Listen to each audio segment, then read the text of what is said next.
Hey everyone, welcome back to the stream. We are just getting things set up for the very early stages of Waifu Wars semifinal number 2.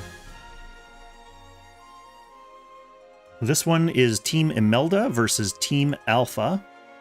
And we're just taking a couple minutes here in the very early preliminary stages of these battles for the players on each team to get ready. Okay. So, as we can see here, we've got Team Imelda versus Team Alpha, and Imelda is going to be represented by Zed, Toxic Jessica, and UnTrucALaCon. It sounds like, let me just check the Discord really quick. Zed is going to be going first, then Toxic Jessica, then UnTrucALaCon, so my little graphic here is actually accurate this time, in terms of order. And then Alpha's team says they plan to keep the same order, which I assume means the order here that it was presented. So Soleil will be going first, and then it's kind of up in the air after that, as Meow Sensei has said that Soleil is going to be sweeping. So we'll see how that bold claim goes. Rice Crew, welcome to the chat. Okay, so it sounds like the players are now ready, and they are going to be getting this battle underway, so let me just check my friends list. They must have rolled a map somewhere in their Discord. Okay, and here is Soleil. Rice Crew calling it already in favor of Alpha Squad. Interesting, bold prediction. We shall see. Imelda is an interesting character because she's basically an enabler, so it'll really come down to what she can enable the rest of the people in her box to do. So, we've got Zed and Team Imelda as player 1, Soleil, Team Alpha as player 2 on Hidden Gorge, fairly neutral map, and as is par for the course, both players first pick the waifus. That is one of the rules, so they have to do that. Now, what else do we have in Zed's box? It looks like Zed is going for something of an AoE rush, or he's got an AoE rush element in his box at least. With the Jugler, the Lucretia can be an AoE rush unit, the Julian as well, the Clotaire, at least leaving that option available for himself.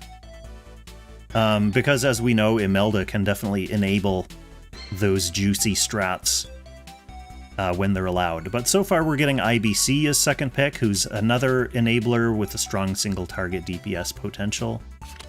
Going up against Team Alpha is interesting for them because Alpha is a guaranteed first pick tank who can also throw out some AoE damage where necessary.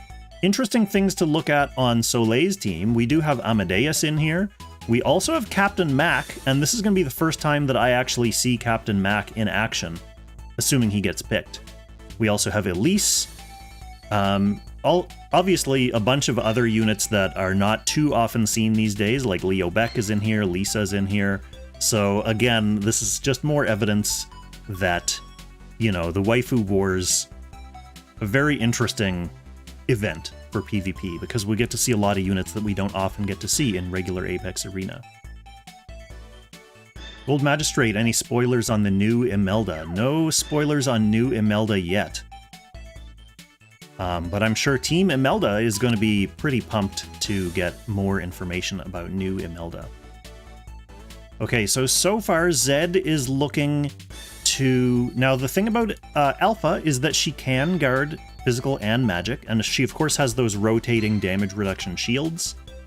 So with Zed going all in on magic DPS here so far, on the turns that Alpha has her magical DPS, or her magical damage reduction shield up, things are going to be a little bit trickier for Zed unless he gets... I mean, he does have nice physical options left. So Azusa's actually a really good choice against Alpha because she can choose which DPS type to use depending on the shield that's available.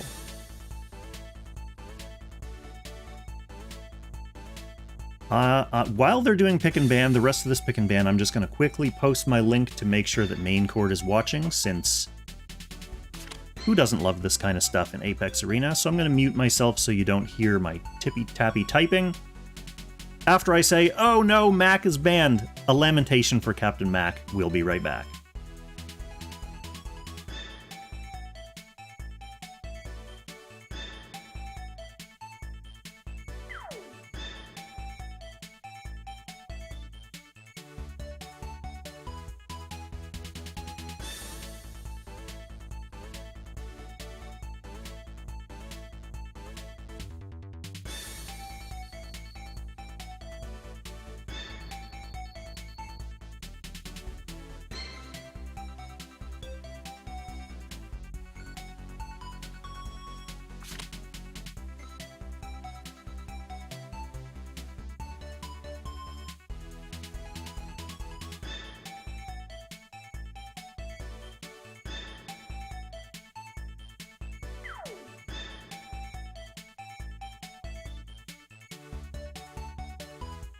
That was easy.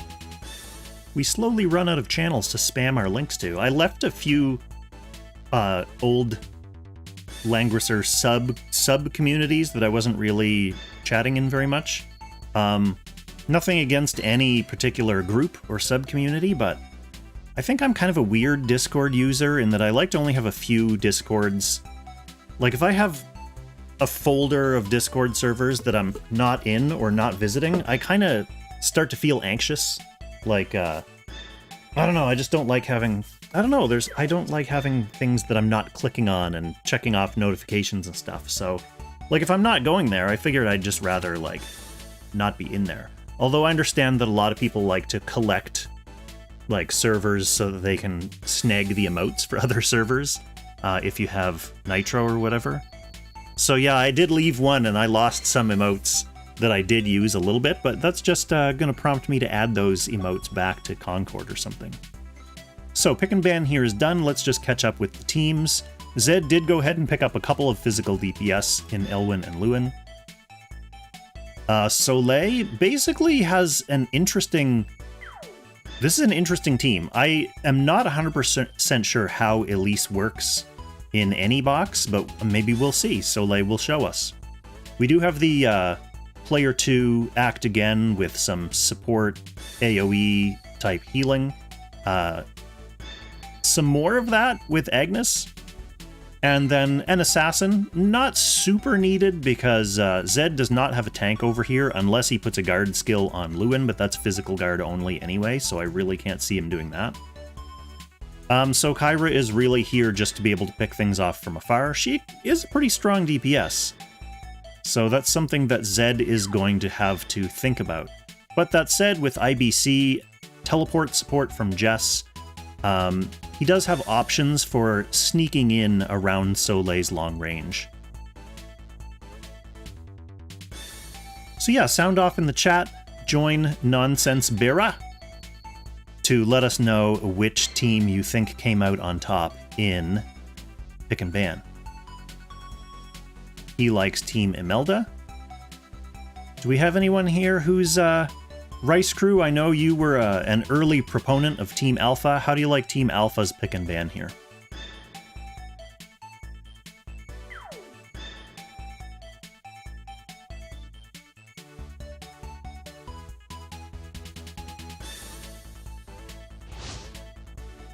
We shall see. We shall see.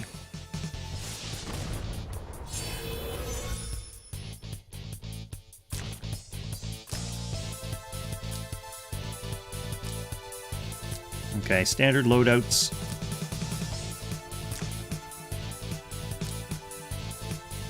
The thing about Imelda that's really interesting in this kind of match is no matter who you get on your team, she makes them threatening, right? So she can buff up any of these units to be scary.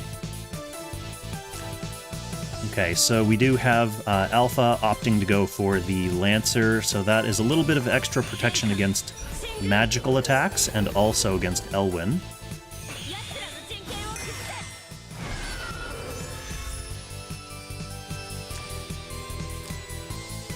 Nothing else too surprising here, other than whatever Elise does. Rice Crew thinks that Horse Lady's gonna pop off. Well, if Horse Lady pops off, maybe this is it. This is the venue to finally sell her potential for when you're fighting an Apex arena against a team that is hobbled by what units they're allowed to pick.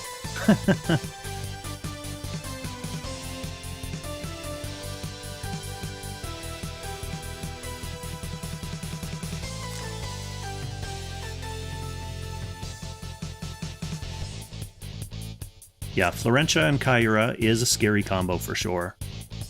That was Raven, I think? Yeah. I mean, the scary thing about Kyra, period, on this team is that she can relatively safely move into position thanks to having a couple lives worth of a tank. Relatively safely move up and get a pick on some of these units.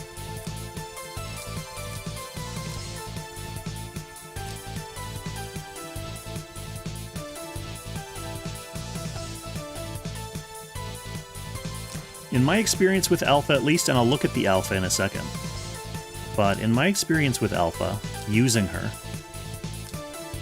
as long as you're timing which shield you're attacking into, she does go down fairly easily. So I'm going to have to check afterwards and see how Soleil's is built.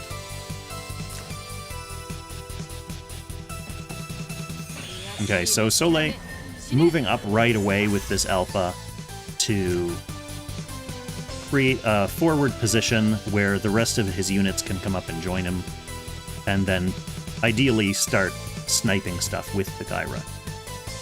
Figuring that he's not super in danger quite yet to Zed being able to reach. That said, we do have teleport play, so if Zed wanted to send Elwyn in deep right now, he could theoretically... Well, the other thing is, Agnes is giving these all revives, so even if Elwyn were to recklessly charge in and take a life, that's just going to eat an Agnes revive, and then Elwyn's exposed for the rest of Soleil's entire team to finish him off. So yeah, Zed has to think a little bit more carefully about how he wants to approach this match.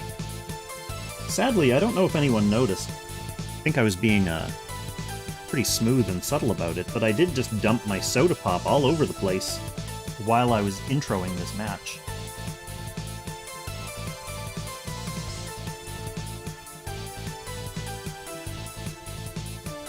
Which is sad for my desk and also the remaining volume of my pop.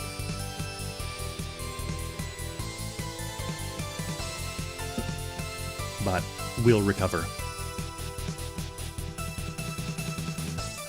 I think Elwyn is going to be counter-killed by Alpha. Well, that would be quite something, wouldn't it?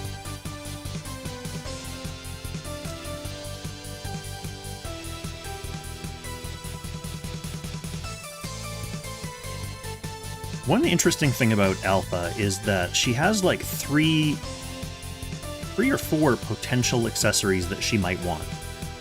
So depending on how much recon Team Alpha did on... Okay, so it looks like Elwyn is going to immediately go. She has her physical shield up. So is Zed gonna try this?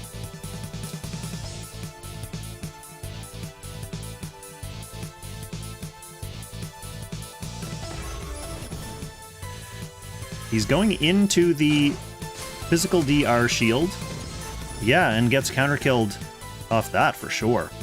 I don't think that is a great first move. If you feel that pressured... Okay, Kyra not able to secure the kill on IBC, but she's going to teleport back to safety. Alpha has a couple ways of doing reflect damage at range. One of them is just thorns. One of them is the crystal molders as well. She might have something in her kit too, but those are the primary means. And yeah, the other thing is she has a lot of different accessory options. Okay, so maybe this suicidal Elwyn charge was really just a way of getting T-Jess in here. Zed knew he was going to have to sacrifice his Elwyn anyway, so he wanted to get ahead and give T-Jess an opening to kill something else more important. Probably the Agnes. Yeah. So if that ends up being a trade of, like, Elwyn plus T-Jess for Agnes, That's not awful, to be perfectly honest, because that basically takes a life off all of these other units. But he's going to be trying to work from behind a little bit after these are killed.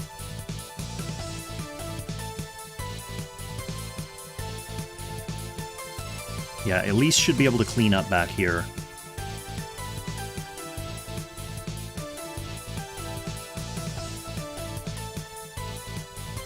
Then the question, though, is after that, what does Zed have left to get through the rest of Soleil's non-reviving team?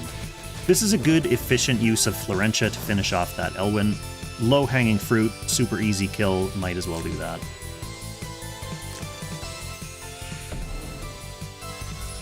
Getting the Act again on the Kyra to probably finish the job on this IBC. Yeah, Zed, it looks like Zed's going to be left with basically just Lewin, a supercharged Lewin to try to get through the rest of this team, which seems unlikely.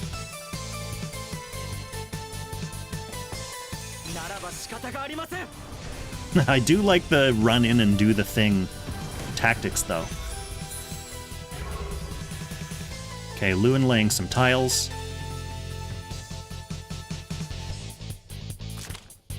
Kyra also not super appreciative of having one of her allies dead, so remember she only has 4 allies now. And she's also hurt. Does Lewin's position here block her from getting to IBC as well? I believe it does. Oh, and Elise not able to kill the Tejas with her first attack there.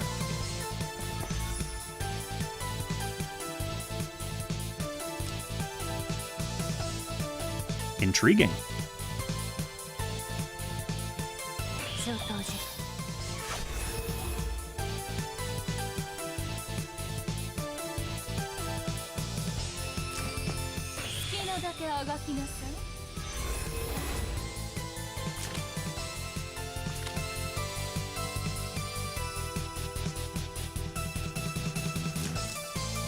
So what do you have left, Kyra? Probably not going to kill Lewin.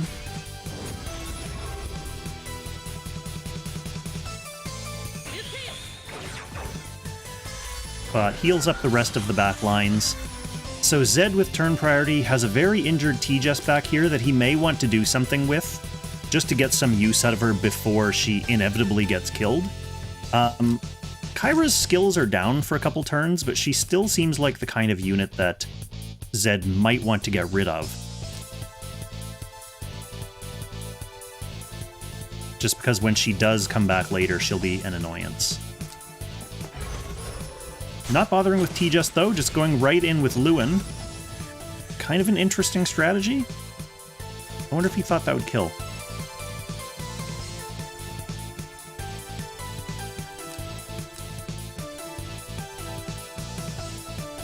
Or if he thought if he didn't go with his Lewin, Lewin would die. But I didn't see anyone really... Maybe Elise. Maybe he thought Elise was going to come up and kill him if he didn't take preemptive action.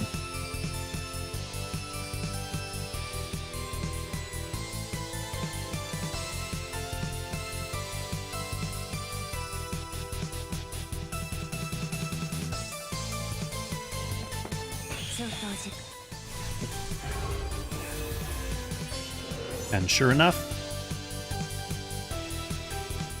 cleaning up this Tejas.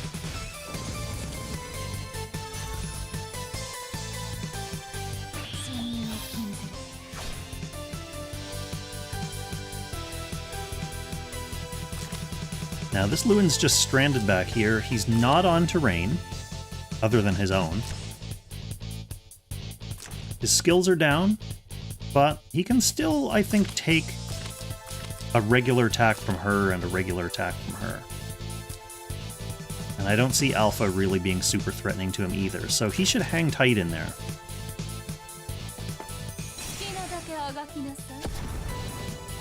Okay, IBC getting whipped up.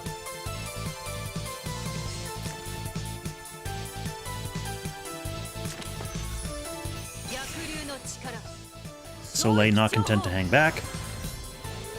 Partially, if he thinks Alpha is going to be dying, he might as well use that 3C now, because after he revives, he gets the cooldown on the 3C. So knowing that the unit is going to die, you might as well get that skill off so that you can use it again soon. That also really explodes this team here.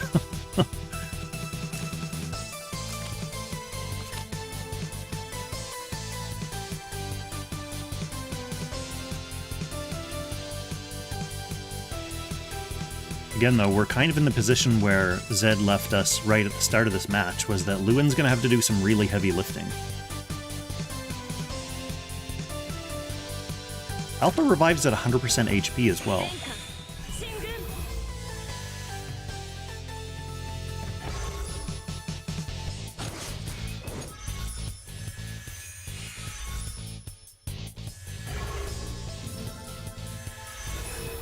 Okay.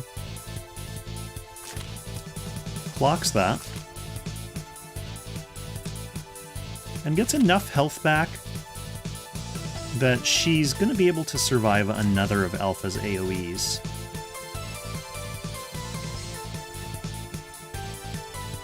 Alpha's rotating shields are also gone now. Once she uses her revive, the shields go away. So it makes Zed's decision-making a little bit easier. I'm liking that opening move more and more of just catapulting Elwyn in, knowing that he's going to die, but just using him as a pivot to get his characters in deep. That's an interesting play. Okay, so this actually puts IBC in the danger zone in terms of surviving an AoE, and maybe she won't even take an AoE. Maybe Alpha's just going to attack into her.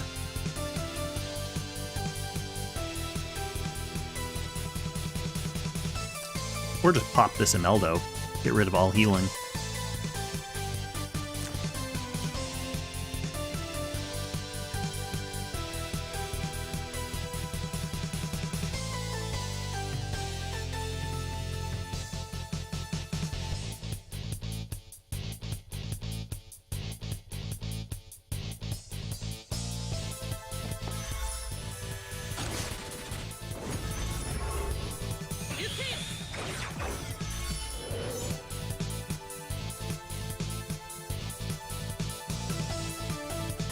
Trying to keep my eye on the Discord in case there's any smack talk, secret smack talk. If you're gonna smack talk, you can go ahead and do it in this chat. It's all banter. It's all part of the tournament.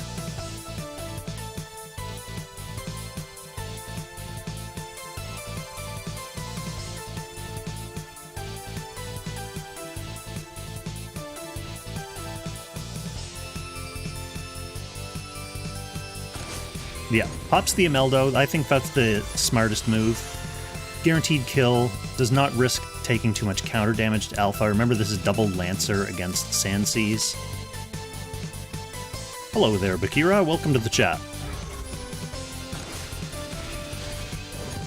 Okay, and so that in that turn, we have both waifus go down. Alpha just fully dead there to a half-dead IBC. And sure enough, we have poor Lewin here who has to finish the job all by himself.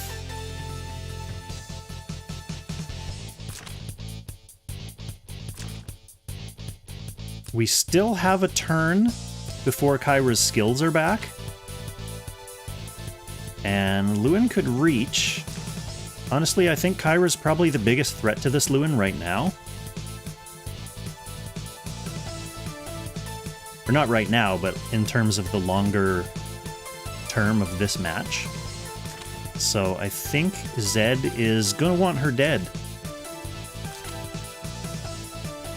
And after that, you know, Lewin basically just has to kind of camp and try to recover his health, and then hope that Elise can't kill him. Soleil's also going to have some act again play. Or is he? He's not going to be getting tokens back.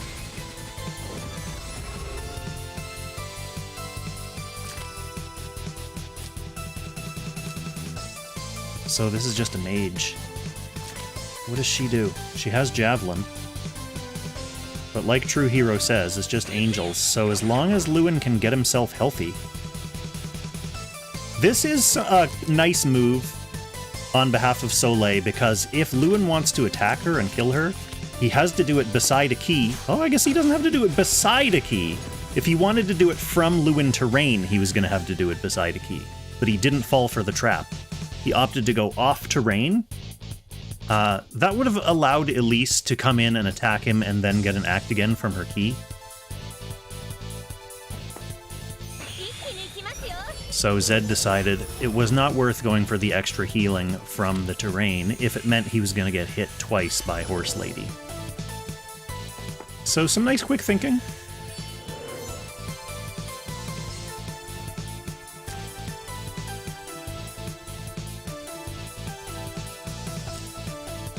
This puts him on, you know, mountain terrain, so it's a little bit of extra defense.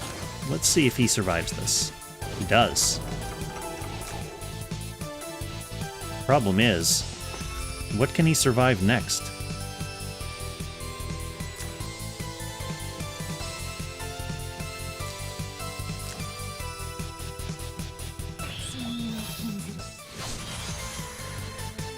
He has no terrain up now.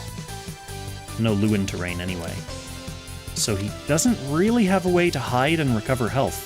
The only way for him to get health back now is pre-battle healing when someone attacks into him.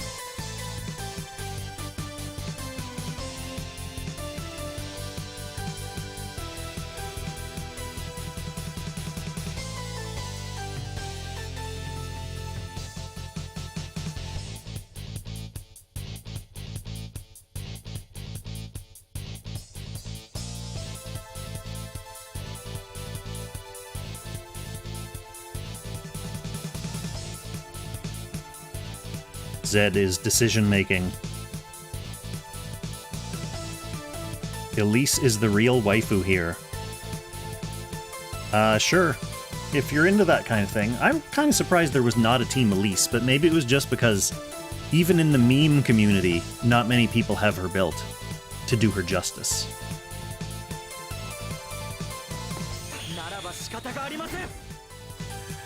Okay, Lewin decides to at least try. He gets himself on Forest. Let's see what this healing does for him. Oh, not quite enough. Not quite enough. So Soleil with the victory for Team Alpha there. Which means the next game should be Soleil staying up, because this is a King of the Hill style battle. So it will be Soleil versus next in line for Team Imelda, which is Toxic Jessica.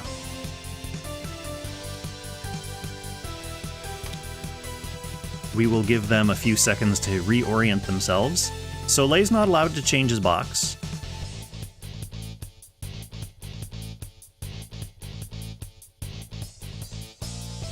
And I believe I saw Toxic Jessica online just before...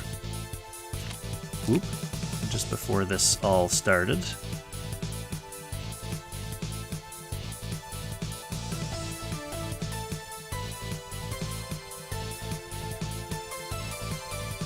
Yeah, I agree, Zuko. That was a really interesting match. I think Zed did what he felt like he had to do, which was put pressure on early. Some interesting moves. Like, yeah, I liked the Elwyn move. It was interesting that Lewin and T-Jess got right in there and also both survived. Like True Hero said, the T-Jess surviving that opening Elise move was kind of surprising, but good for him. But being at that much of a disadvantage in terms of like unit numbers came back to bite him as the trades started happening, and Zed was just a little bit behind for the rest of the match. Oh yeah, Toxic Jessica's still offline right now. So Soleil will be waiting for their opponent. Okay, Toxic Jessica is in the Discord. They said they are logging in right now. So we will soon have our second match lined up.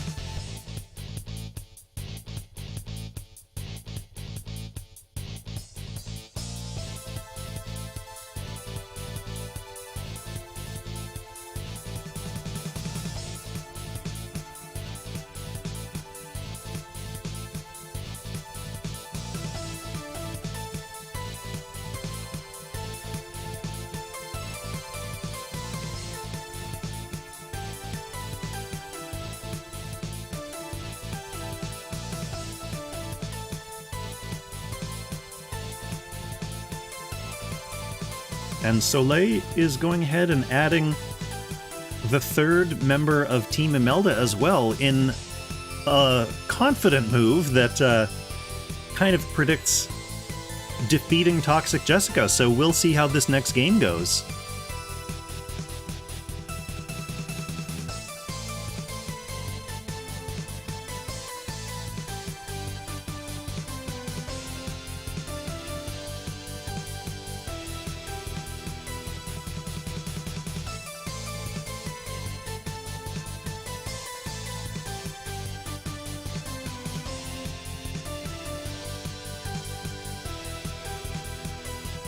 Gold Magistrate, currently on a 5-stream streak. True fan. Alright, here we go. Gold Magistrate needs to know. Who's gonna win? The Waifu Wars. So we have Toxic Jessica also as player 1, Soleil player 2 again.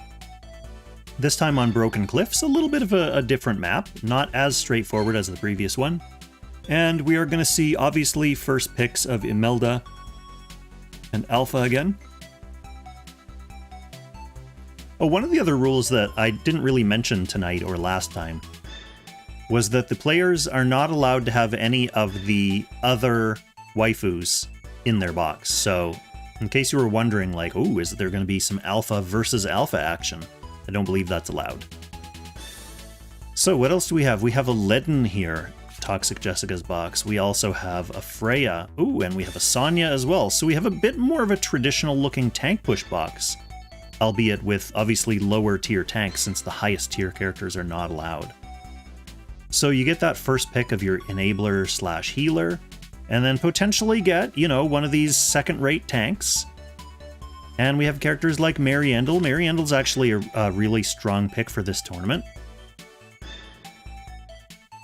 Yulia could be interesting. Sage could be interesting. I don't believe Alpha has any anti-displace unless Soleil has some electric headgears in his box. Yeah, and now we will see. So Toxic Jessica goes ahead and bans that Kyra early. Potentially after watching the last match and seeing Soleil's zipping around and teleporting to the tank strats. Doesn't want to have to face that as well. Yeah, maybe we'll see if we get some Captain Mac action in this battle. Also early banning out the Agnes, that's very interesting.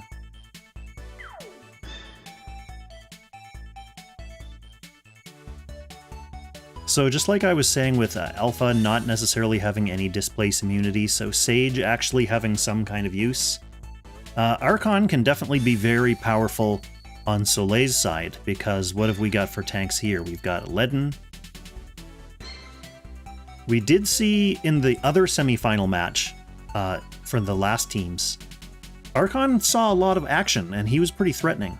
So I don't think that's a character that Toxic Jessica is going to necessarily want to let through.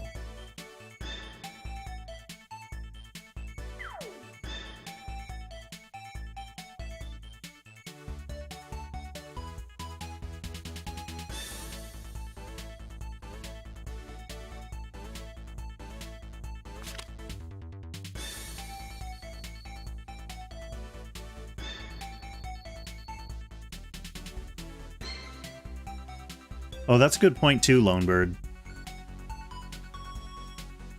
That Toxic Jessica's team looks like the kind of team to be geared up properly against that. I wonder if the teams have had much of a chance. Like I said last stream, I wasn't really around for the opening round of this tournament, so I don't know. Have the teams done a lot of recon on each other and kind of like tooling the boxes specifically to face the kinds of boxes that they know are coming up? I guess if it's a true try-hard tournament.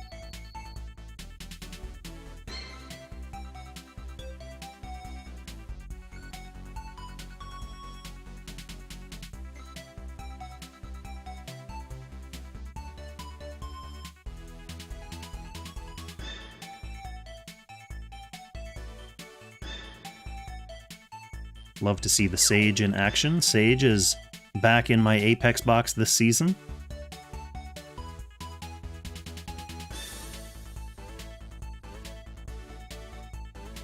Meow spent 10 hours on research first round. Well, I guess that's why Meow is where Meow is right now.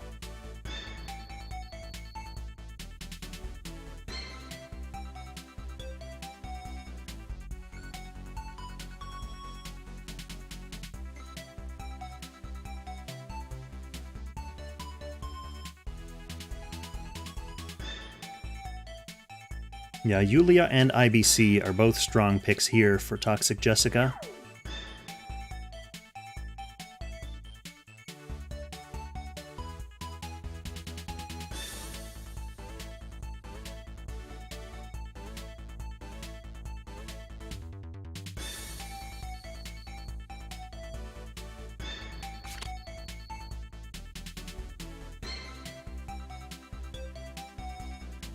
Well, we saw Elise in the first game, and now we're going to see Amadeus.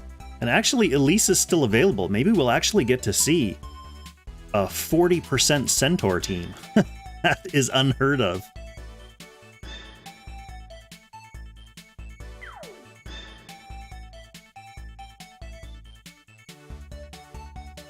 Oh, Toxic Jessica goes with the Jugler instead.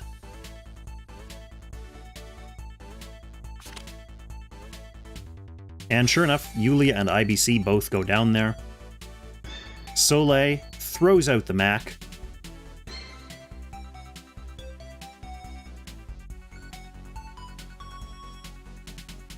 These team comps are very intriguing. See, the thing about Toxic Jessica's pick of Jugler there is now we're left with 2 more tanks for final pick. So we're going to end up with 2.5 tanks, Ledden one of these and Jugler, with Imelda, and then Sage as the primary DPS? I mean, I suppose Ledden is probably DPS-ish. Jugler is also kind of DPS-ish.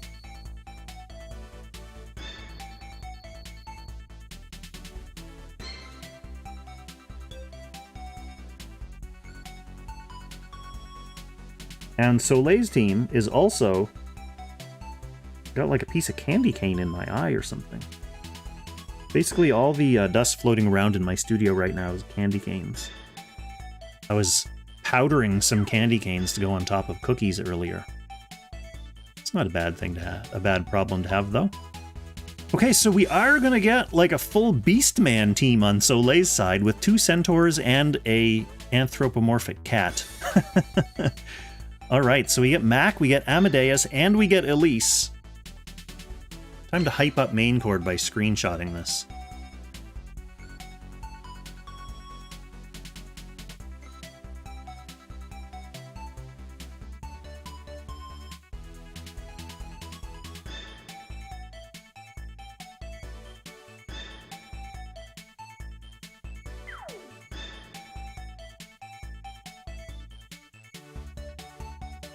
Alright, so this is the phase where the players are setting up their positioning, troops, skills, and then we're going to drop into the Broken Cliffs.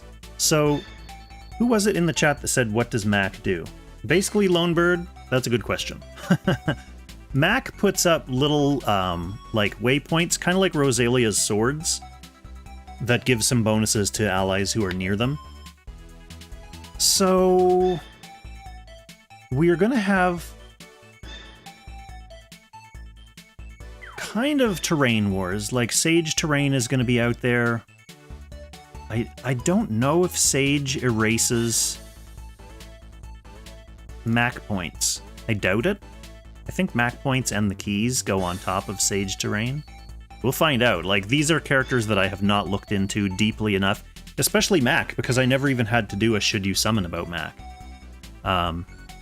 So my research on Mac is very small. Normally, a character like Mac, all my research would be building them for the Freekong account, but you need 2 bond unlockers for Mac, which Freekong obviously doesn't have, so Freekong can't even really build Mac, so that's how far down the learning about how he works tiers that he is. Okay, so we got the mythical faction buff here, that's for Jugler. We've got an AoE Jugler, that makes total sense. He is still on Aquatic though, that's interesting. Then we've got our Sonya tank, then we've got our Leaden tank, possibly an aggro tank.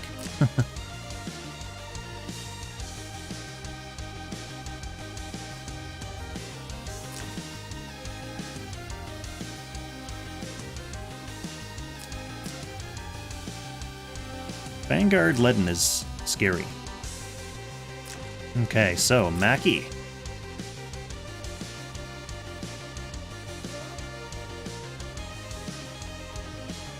Passing allows them to mitigate mobility reduction. He also has skills that do extra stuff for them, like let your characters get free buffs when they go around them.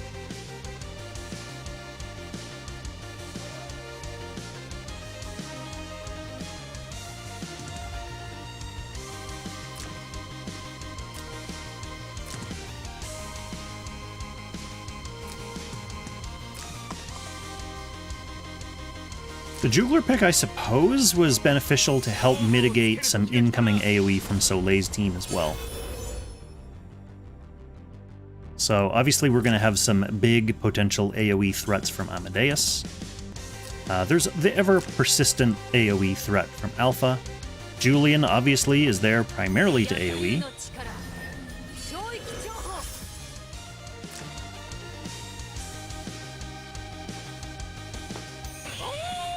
We'll see what Jug's stats look like post-Triton here. I have not seen an aquatic Jug in a long, long time. Thank you for the follow, Blazing Zero. That's a I want to see Mac in action follow, isn't it?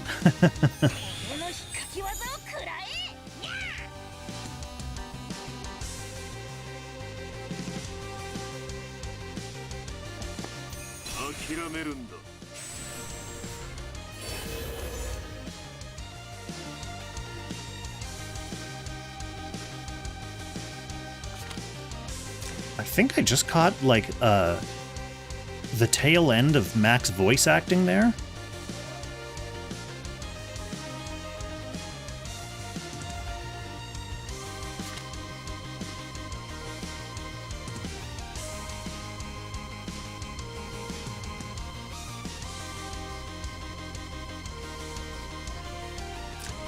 Yeah, Mac has, like, a mini faction buff as well.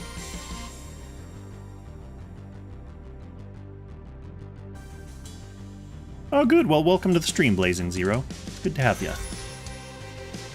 Yeah, usually when I stream, I'm kind of streaming on Twitch and YouTube at the same time, so it would totally make sense for someone who mainly follows me on YouTube to, like, follow my streams and not know that they were ever on Twitch. I suppose I could mitigate that. Actually, I think I have, like, a Twitch link on one of my, like, intermission screens for my streams, so someone may have caught that there. Someone in China made it to top 256 playing Mac. Oh.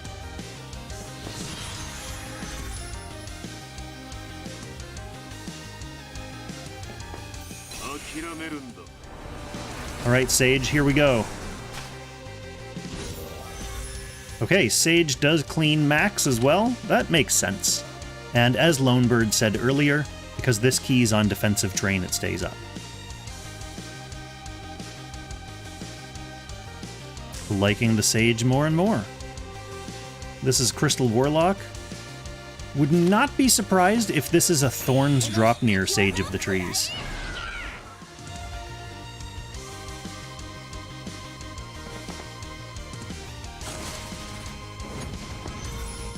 Okay, Mac basically does shit all there.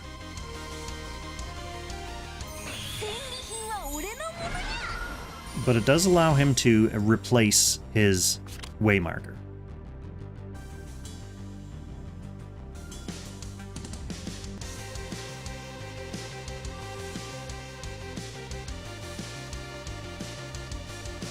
Captain Mac's voice acting is very odd. You know what I think they should have done for Captain Mac? Is given him one of those, like, super deep Japanese guy voices. Would be hilarious for a little black cat.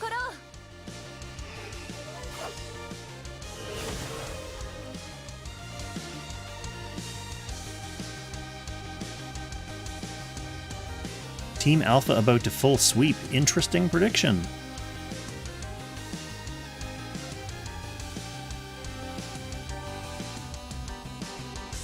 Yes, the funny thing about him being Captain Mac here, and he's been Captain Mac in Global since they first did Endless Voyage, but the funniest thing is they never bothered to change any of his actual art assets, so he has like a big J on his hat, and all of his art has like, you know, Jack of Spades cards and stuff behind them, so it's very obvious that his name is supposed to be Jack. And I don't know if the reason they changed it to Mac was because of anything intelligent or rational, or if they just made a mistake.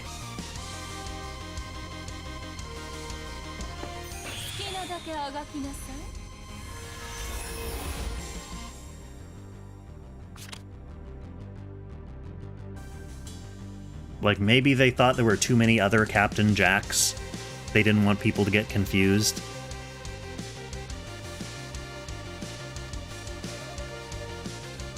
Like, the reason why the,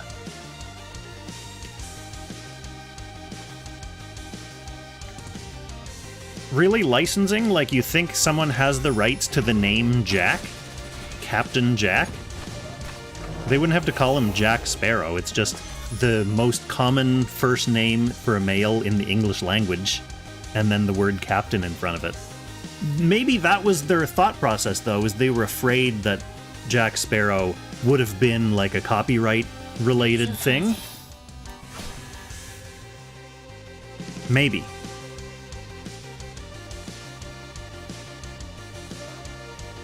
Maybe what they should have done was given him a promotion over here and name him Admiral Jack.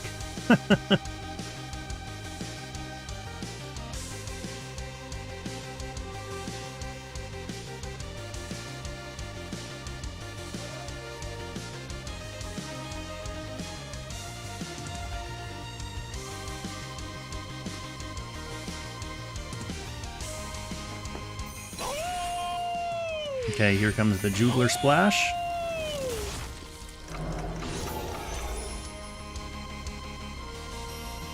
Soleil doesn't have healing, other than this, I guess.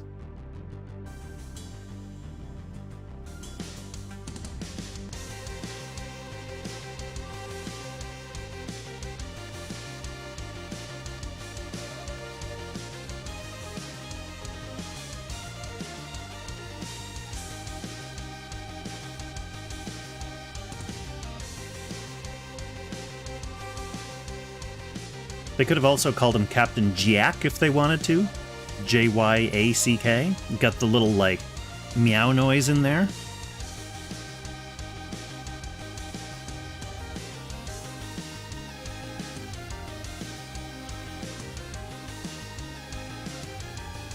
Kitten is aching to kidnap someone.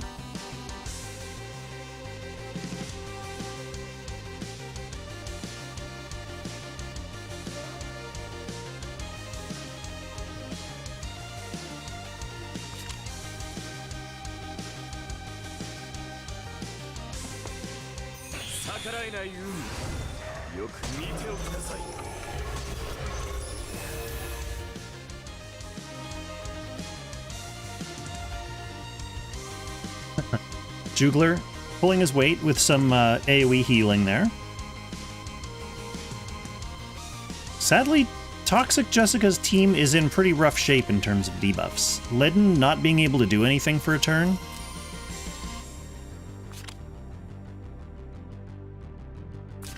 Stunned Sonya. Jugler has another AoE coming up, I guess.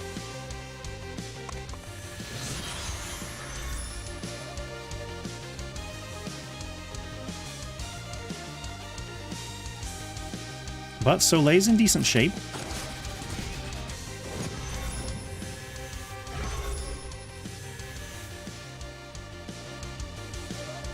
This was really just an excuse to get some Gift of Eternal Life healing off and potentially block this key, I guess. Maybe he also thought was going to be able to kill Amadeus. Sometimes you'll see people bring Lightning Strike instead of Unflinching if they think they're going to be using Sage as a rote DPS to try to get kills on horse units like that.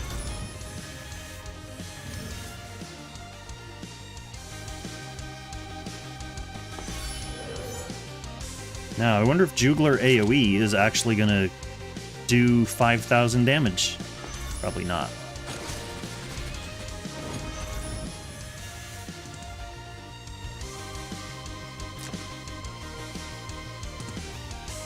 Juglar's still unguarded. This Leden's not doing anything. And she's stunned. So he's hanging, I mean... Yeah, he's not on terrain either. So if Soleil wants that Juglar dead, it's dead.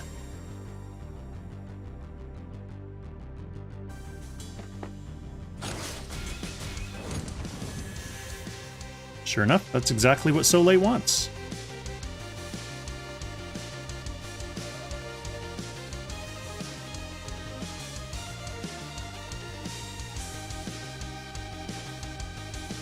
Yeah, Blazing, I agree about PvP being fun but intimidating. Like, before I started playing Apex many years ago, I remember the same kind of feeling. There's something about synchronous PvP, like connecting online and taking turns and then another person taking turns.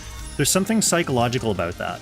But, I mean, it's what the game was designed for, so whatever, like, intimidation factor you're feeling there is really not there in terms of, like, in the other person's mind.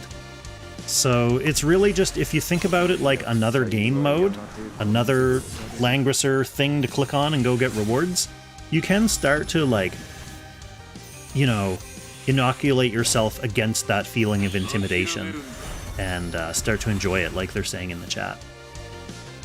Okay, so Sage loyally sacrifices himself to remove debuffs from the rest of his team, but at what cost? All we have left is a Sonya and a Leden against Soleil's entire team. So far, Jack has been pulling his own weight in terms of little healing waypoints. Those were fairly helpful up front for Soleil's team to help keep his team buoyed and floating and keep their heads above water.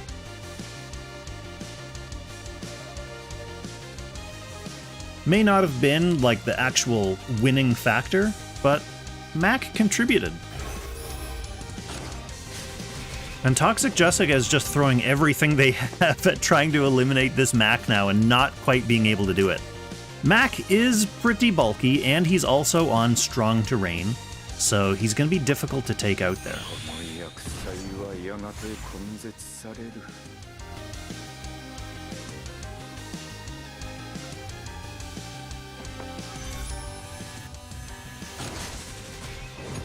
Okay, Leden goes down. Sonya is definitely not going to be able to 1v5 this entire team. And it's looking like Soleil is going to be going against all three members of Team Imelda.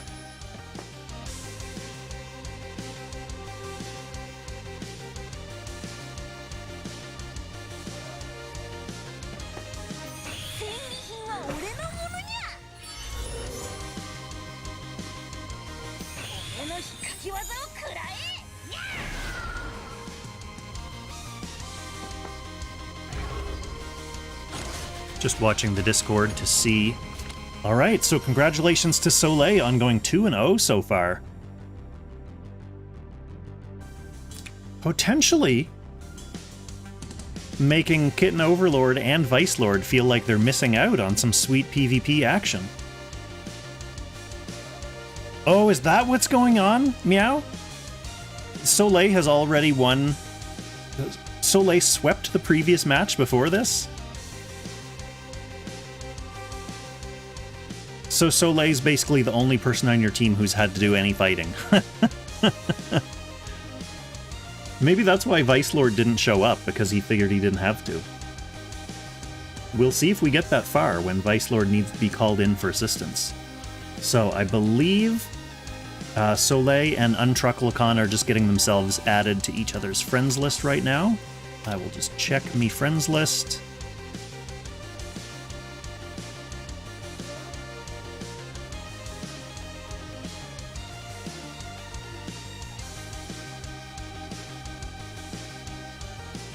Oh, in that game, okay. Well,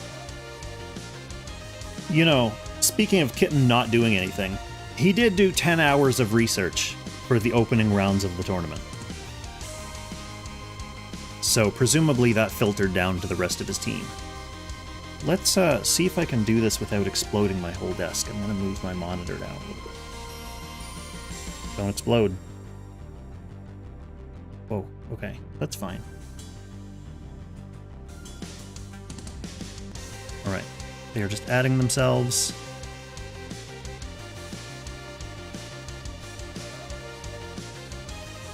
Came back to the game after over a year, blew everything for Apotheosis.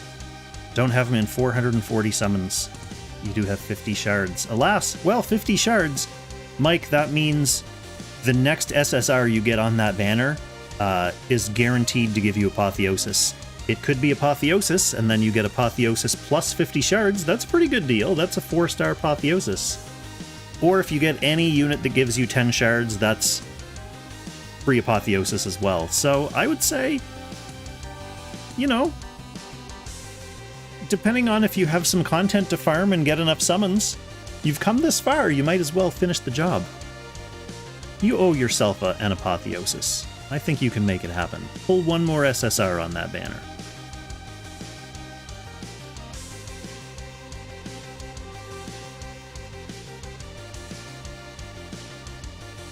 Rice Crew Alpha is just the better waifu.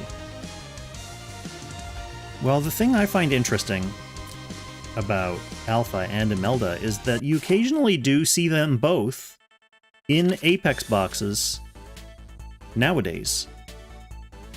It's too late to give that advice, Meow, it's too late.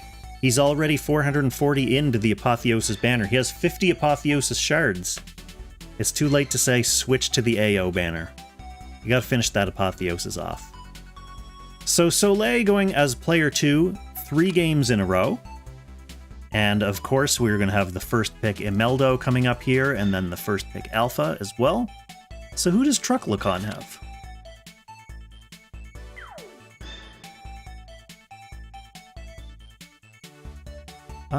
Yeah, it's not really sunk cost fallacy because there's a guarantee. Like there's an endpoint in sight. Whether it's 10 tickets or 100 tickets, depending on how far into the summoning session he is, there is a guaranteed Apotheosis at the end of that tunnel. All it is just an expensive unit fallacy. So, what do we have? What do we have? We have a Kyra on both sides. Well, the Kyra and the Archon are banned, sadly. Let's see. We've got an Ares. Okay, we've got an old-fashioned non-SP Lidden. We do have a Werner, though. We have a Rosalia. We have an SP Matthew. So some potentially assassinate-y looking units, which could come in handy against a first-pick tank. But that does mean UnTrucALaCon's going to want to get rid of this Agnes. Sure enough, second ban used on Agnes. Okay, and now it's really just going to come down to... Oh, hang on. Get Leo Becht. Welcome to the chat, Get Leo Becht. I bet there's one person in this box that you're hoping to see gets picked. Probably not quite as strong as your Leo Becht, but why not get some Leo Becht into the action when you're here in the chat?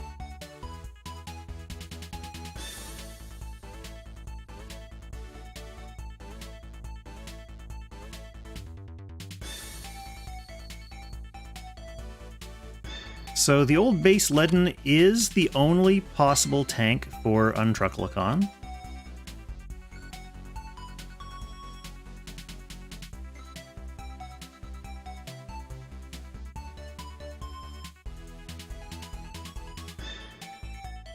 And Soleil is basically going to be able to do the same kind of AoE strat against this box if he wants to. Epsilon can be strong, Epsilon needs stacks, and Epsilon is, I don't want to say slightly weak against AoE, but the plethora of AoEs over here on Soleil's team does mean that he's not going to be able to rely on his shield or rely on his stealth. So a lot of the value add that Epsilon can bring is not really there for him for second pick, so that'll be interesting to see how Truck hopes to use him. Truck is working on getting rid of a lot of these strong single target unit options for Soleil, though.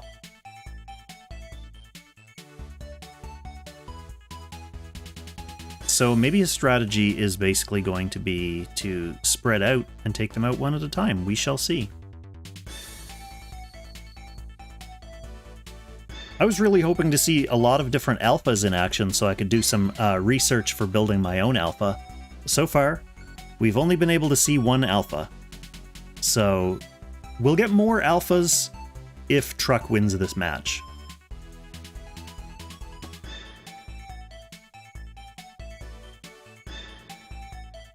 Vista, thank you for the follow. However you want to pronounce your garbly name of letters and numbers.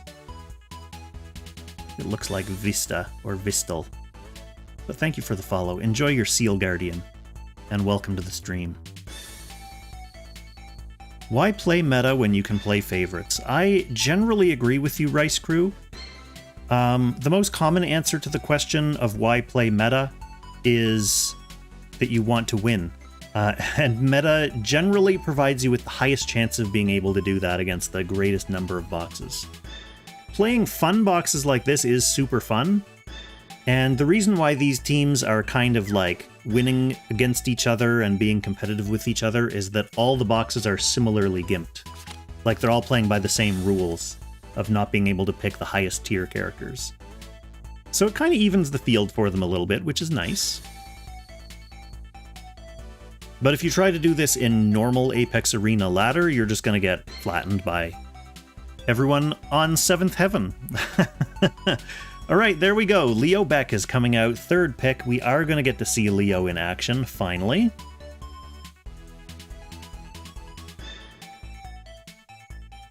If Hilda's one of your favorites and you're glad to see her get any play, Mike, then you are in luck, because Hilda is still one of the meta tanks, and she's in a lot of boxes and gets played quite a bit.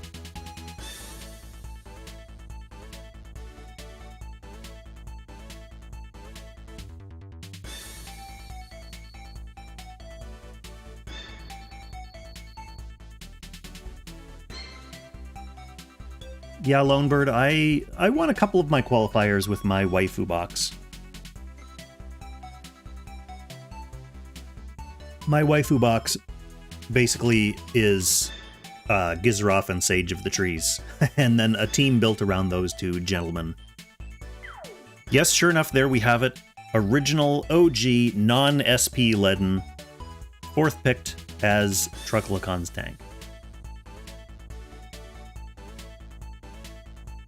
And then he's also going to be left with an option of one of these rangy glory horses to go with that Leaden as fifth pick.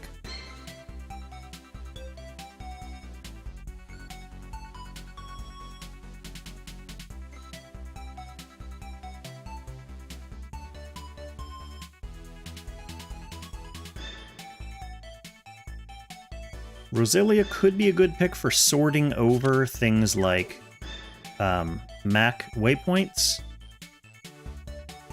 and also just attacking into Alpha, because we've already seen what happens in Game 1 when Elwyn attacks into Alpha. So Truck may not want to repeat that. Yep, sure enough, Rosalia comes out.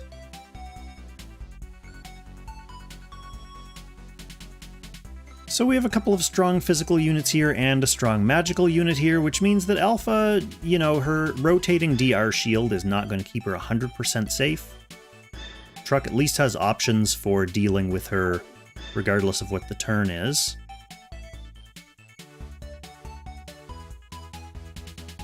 Old meta picks versus picks that have never been meta. Well, other than Kyra. Kyra was definitely meta for a while.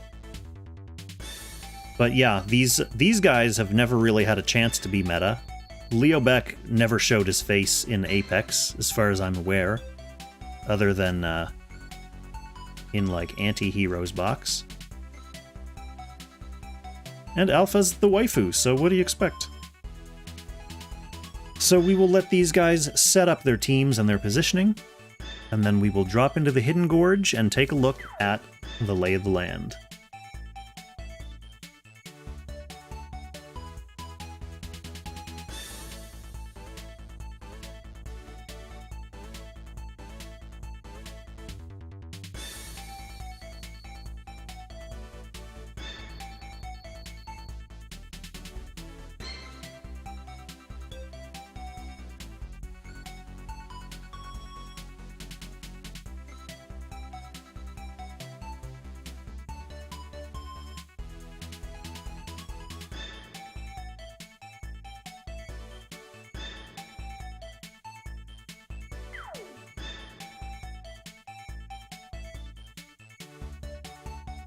Predicting a Kyra sweep. Okay. Okay, Lone Bird? Well, I mean, that's the thing. UnTrucALaCon does have a tank and a healer, so that's nice, but we are up against... The thing about Amadeus that's interesting here is that he can push, he can stun. Kind of scary as an AoE-only unit. But yes, we also have Kyra, who... We saw Soleil put her to really good use in the first game. Which was, it was on this map, wasn't it? So, I expect to see him play this fairly similarly, of rushing Alpha up into the action, and then using her as a pivot point to get some Kyra assassination snipes. Is this the Leo Beck EOL? It is, I think.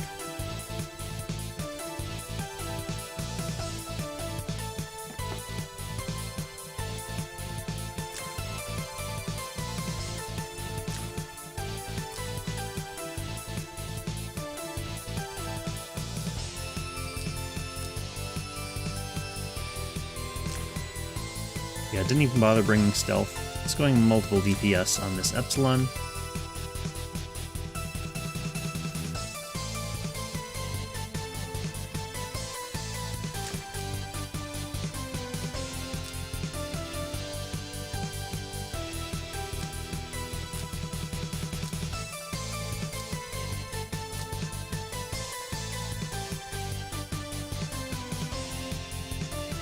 I've not built Mac yet. How does one actually use him? Actually, by not building him, you have already correctly actually used him. That is his correct use. Is sitting in your list of characters, not eating up your resources.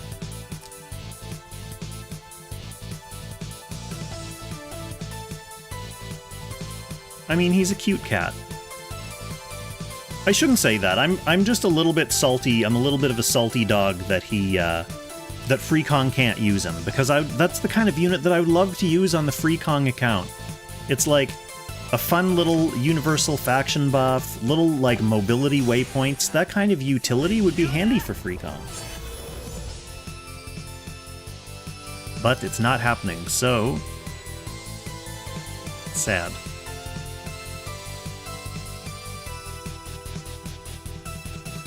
That's true, yes, you can use him to dispatch in Mirror World. I mean, I guess he doesn't need bonds to do that supportive stuff in PvE, but I wouldn't use him in PvP on FreeKong. It just eats up a slot.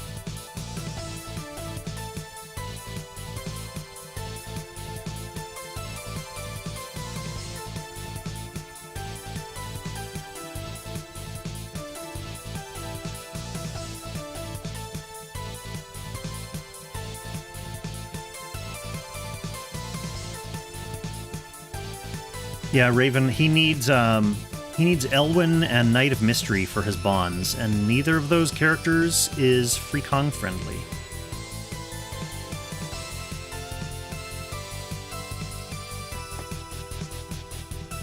Elwyn actually is one of the possible choices for Free Kong in the 999-day character bag, which I have but haven't used yet.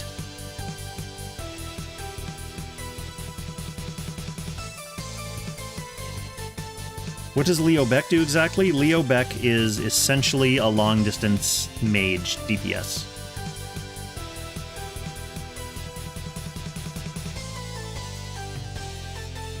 I know that's not exactly what he does, but it's generally what he does.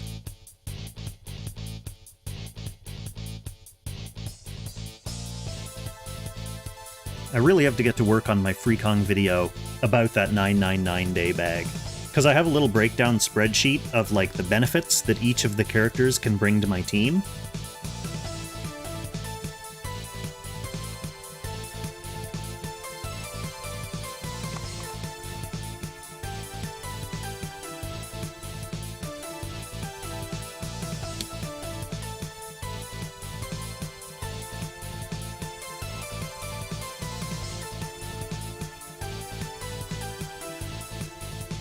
But the community deserves a say, so I'm not just, like, getting Tiaras out of the box without posting that video first. It's just taking me a little time, thanks to holidays.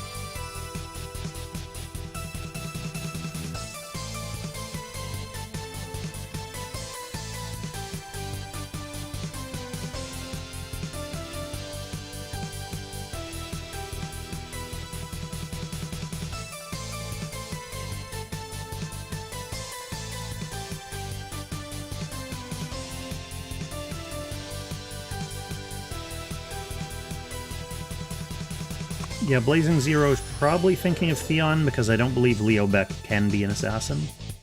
His classes should be Mage and Demon.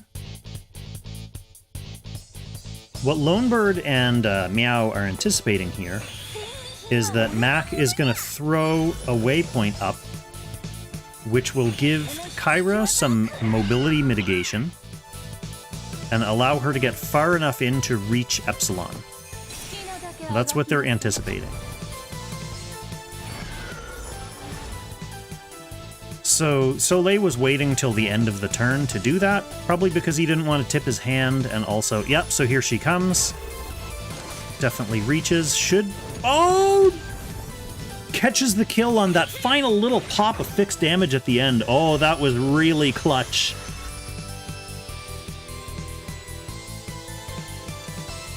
I thought he survived. He almost survived. He had 200 hit points left. And then Leo Beck save. There we go.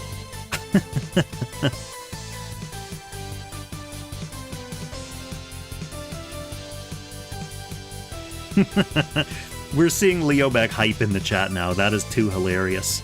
So that's a free kill for Kyra. She gets to run back to guard range.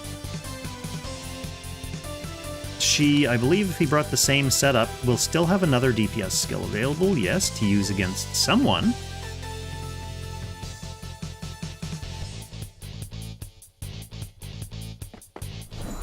Ledna is going to come in for the kidnap right away. Full alpha out of position, although that's a kind of awkward position.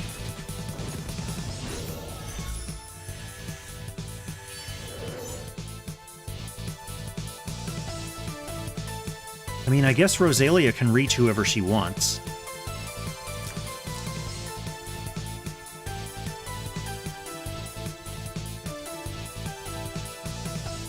The thing is, Soleil can probably just kill this Ledin to get it off his alpha.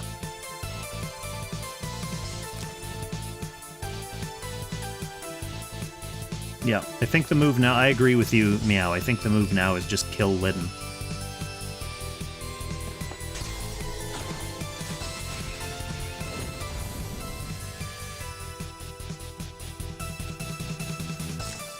So everything is back to normal in the world of Soleil. Almost back to normal. I mean, these two units are still out of range, and Rosalia can probably reach there.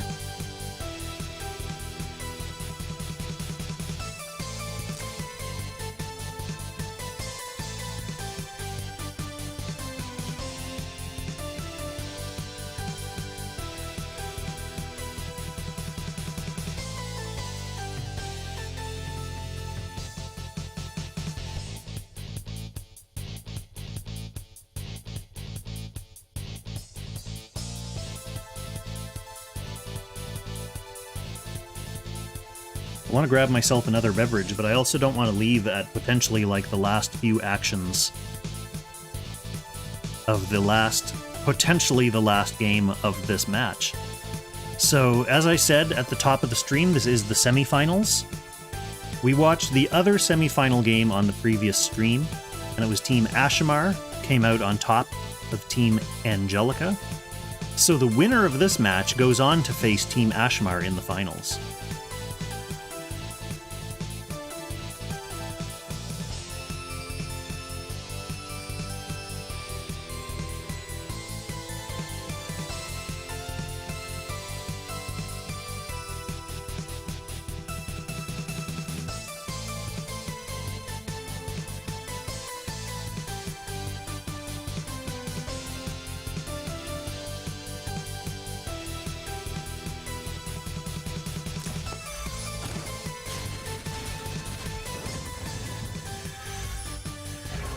Okay, Lucretia going in first, taking the first life off Amadeus.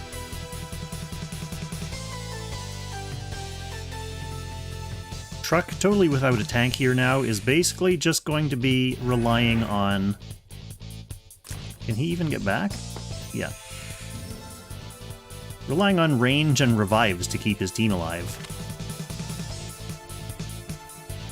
Kyra, what are the chances that Kyra actually kills this Rosa before she can act? Kyra has a couple options. She could just take out Vance as well.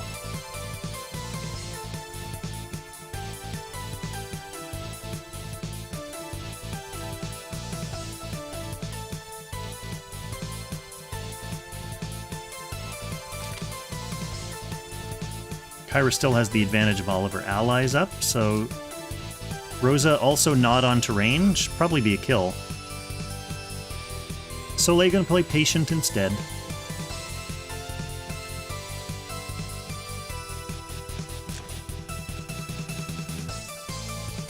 Which is fine.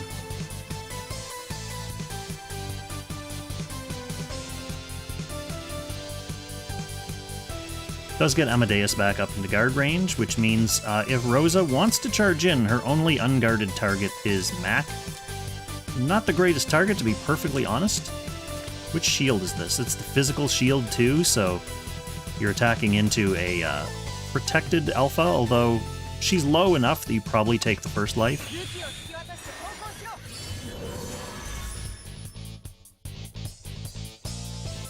Rice Crew, if you want a guaranteed tank, you can also just put 3 tanks in your box. I mean, it is a guaranteed tank, that's fine, but having a first pick tank is not always the most advantageous thing. So there are pros and cons to being on Team Alpha, although she is availing her team very well. Okay, so there's the first life off Alpha.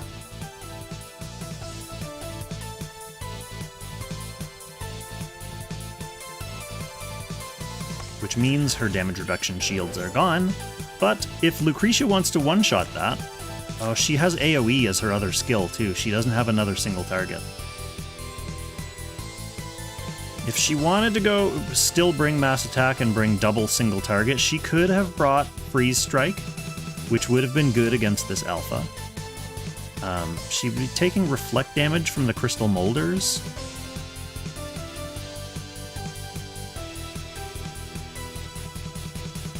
But it's not really going to come into play here anyway.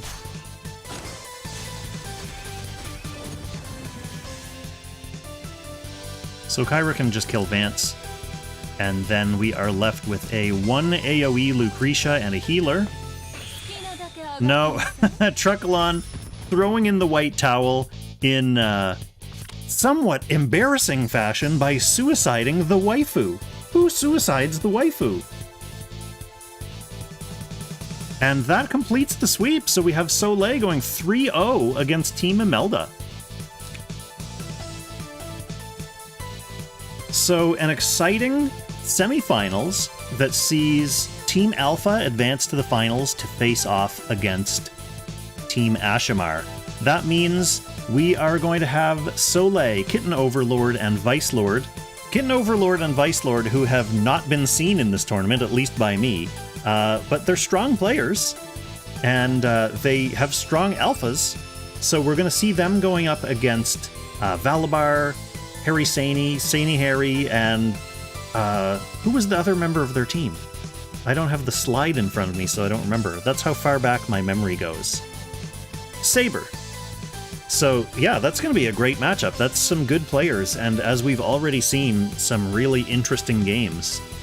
I think the finals are going to be off the chain. So let's see. We're going to have Ashamar, who's kind of an OP, like, can-do-it-all supportive DPS, versus Alpha, first pick tank, who we've seen be very good for her teams, regardless of team comp. So I think it's going to be an interesting finals. I'm not sure when that's happening because the teams needed to know like who was going to be in the final before they could start scheduling their match. But when it's happening, I'm going to be streaming it, and make sure you click on the like little follow button. Is it following on Twitch? You got to follow me on Twitch. You got to follow me on YouTube.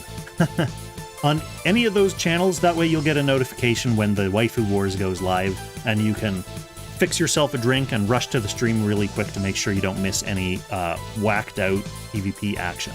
So thank you for coming to tonight's stream,